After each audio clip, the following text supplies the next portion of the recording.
Hello and welcome to the geopolitics UPSC. Recently India ने एक अनप्रेडिक्टेड move चला है। इंडिया ने डिसाइड किया है कि 4 जुलाई को होने वाली एससीओ की समिट, जिसमें एससीओ मेंबर कंट्रीज के सभी हेड ऑफ द स्टेट्स आने वाले थे, बाय द वे जिसका आयोजन इंडिया की कैपिटल दिल्ली में ही होना था, वो कैंसिल कर दिया गया है। और अब ये मीटिंग इन पर्सन नहीं होगी, मतलब एससीओ मेंबर कंट्रीज के लीडर्स अब भारत नहीं आएंगे। डिस्कस करेंगे इस वीडियो में इस टॉपिक को डिटेल से, लेकिन इससे पहले आप सभी को मैं कहना चाहूंगा, यदि आप यूपीएससी के करंट अफेयर्स से अपडेट रहना चाहते हैं तो हमारे चैनल को सब्सक्राइब कर लीजिए और इस वीडियो को लाइक और शेयर करना ना भूलें। ओके, तो ये भारत का एससीओ मीटिंग को इन पर्सन होस्ट न करना, ये एक अनप्रेडिक्टेबल मूव है जिसको मैंने भी सोचा नहीं था, और यह एक बड़ा मूव है भारत के द्वारा और इसके बड़े मायने निकाले जा सकते हैं। और अभी आपका सवाल होगा कि क्या भारत ने एससीओ की मीटिंग्स को कैंसिल कर दिया है, क्या अब भारत एससीओ की मीटिंग्स को होस्ट नहीं करेगा? तो मैं आपको बता दूं कि ऐसा नहीं है, भारत एससीओ की मीटिंग्स को होस्ट करेगा, लेकिन अब जो इस मीटिंग के लिए एससीओ मेंबर कंट्रीज के head of the states Bharat आने वाले थे, वो अब भारत नहीं आएंगे, क्योंकि अब भारत में ये मीटिंग वर्चुअली होस्ट होने जा रहा है। जी हाँ, आपने सही सुना है, अब भारत एससीओ की मीटिंग्स को,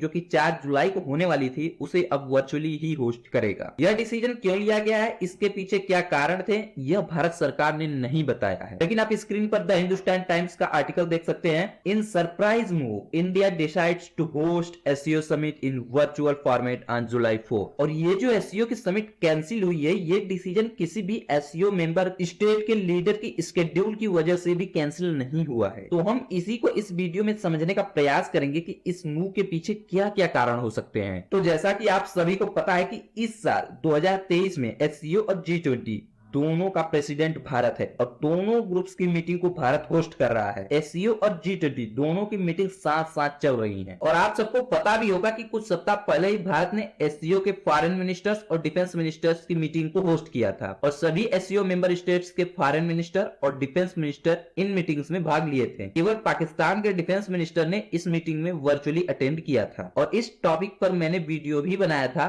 उसका लिंक मैं डिस्क्रिप्शन और आई बटन में डाल दूंगा। तो देखिए, ये भारत के द्वारा एक सरप्राइज मूव क्यों कहा जा रहा है, क्योंकि ऑलरेडी भारत ने सभी एससीओ मेंबर कंट्रीज को मीटिंग को अटेंड करने के लिए पहले ही न्योता दे चुका है, पहले ही बुलावा भेज चुका है, और एससीओ की कई meetings in person SCO member countries ने अटेंड भी किया है। लेकिन अब जो हेड ऑफ द स्टेट्स की मीटिंग होने वाली है, उसे अब भारत वर्चुअली होस्ट करने का डिसीजन लेता है। और देखिए, इसके कई कारण भी हो सकते हैं। पहला कारण तो यह हो सकता है कि भारत एससीओ और G20 दोनों का प्रेसिडेंट है और दोनों की मीटिंग्स को होस्ट कर रहा है, तो भारत इन दोनों मीटिंग्स को होस्ट करने में बहुत ज्यादा बिजी हो गया है। क्योंकि देखिए, सभी देशों से भारत में एससीओ और G20 की मीटिंग्स को अटेंड करने के लिए उनके मिनिस्टर्स और head of the states Bharat आ रहे हैं, तो उनका स्वागत का इंतजाम और उनके सिक्योरिटी का इंतजाम भी भारत को करना होगा, और इस ग्रुप के मीटिंग्स को भी फ्रूटफुल बनाने का भारत प्रयास करेगा। तो हो सकता है कि इतने बिजी स्केड्यूल होने की वजह से एससीओ की इस मीटिंग में कुछ खास होने की उम्मीद न हो,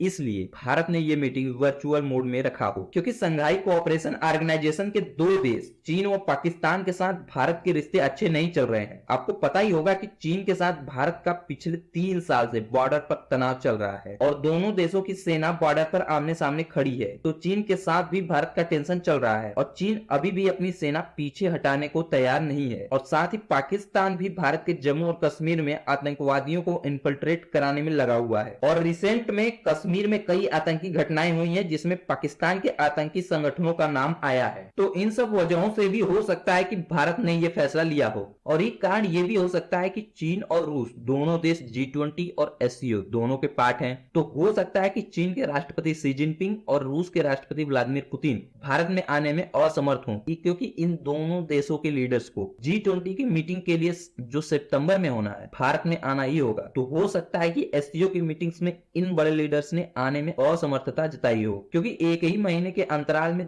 दोनों लीडर्स को 2 बार भारत आना पड़ सकता है। तो ये भी एक कारण हो सकता है। और अगर हम स्पेशली रूस की बात करें, तो जब से रूस यूक्रेन वार शुरू हुआ है, यह रूस के राष्ट्रपति व्लादिमीर पुतिन का पहला आधिकारिक भारत दौरा होगा, और वो पहली बार यूक्रेन वार शुरू होने के बाद G20 मीटिंग में हिस्सा लेंगे। तो इस कारण भी हो सकता है कि भारत ने इस एससीओ की मीटिंग को वर्चुअल मोड में रखने का निर्णय लिया हो, क्योंकि अगर एससीओ की कुछ लीडर्स इस समिट में इन पर्सन भाग नहीं लेते हैं तो ये भारत के खिलाफ एक मैसेज जा सकता है और ये जियोपॉलिटिक्स में अफवाह भी उठ सकती है कि ये भारत द्वारा होस्ट किया गया एससीओ मीटिंग एक फेल्ड मीटिंग थी और भारत इन्हीं सबसे बचने के लिए इस मीटिंग को वर्चुअल मोड में करने का निर्णय लिया है। और एक कारण और भी हो सकता है, जैसा कि मैंने पहले ही अपने पिछले वीडियो में ही बताया था कि ये ग्रुप अब पाकिस्तान जैसे देश को शामिल करने के बाद एक डेड ग्रुप हो गया है और ये ग्रुप यदि पाकिस्तान के अगेंस्ट एक्शन नहीं लेती है और उसके टेरर इंडस्ट्री को बंद करने का प्रेशर नहीं बनाती है तो भारत के लिए इस ग्रुप में रहने का कोई महत्व नहीं है और भारत को इस ग्रुप से निकल भी जाना चाहिए। ये SCO group mainly China led group है और चीन पाकिस्तान का समर्थन यूनाइटेड नेशंस में करता रहा है। यूनाइटेड नेशंस में पाकिस्तानी आतंकवादियों को बचाता भी रहा है। तो इस ग्रुप में भला चीन पाकिस्तान के प्रति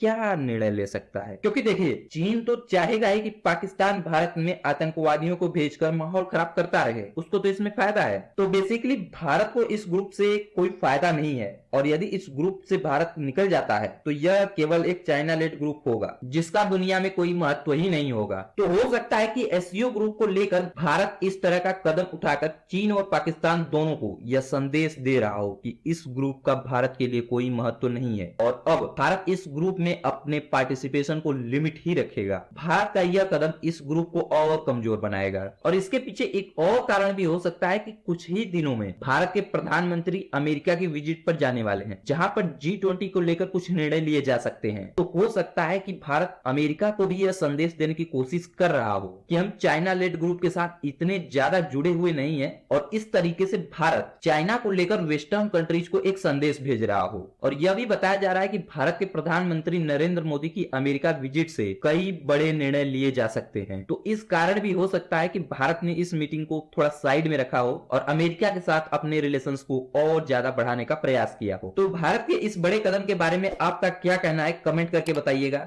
और जाने से पहले हमारे चैनल को सब्सक्राइब करना न भूलिएगा। मिलेंगे एक नई वीडियो में, तब तक के लिए नमस्कार।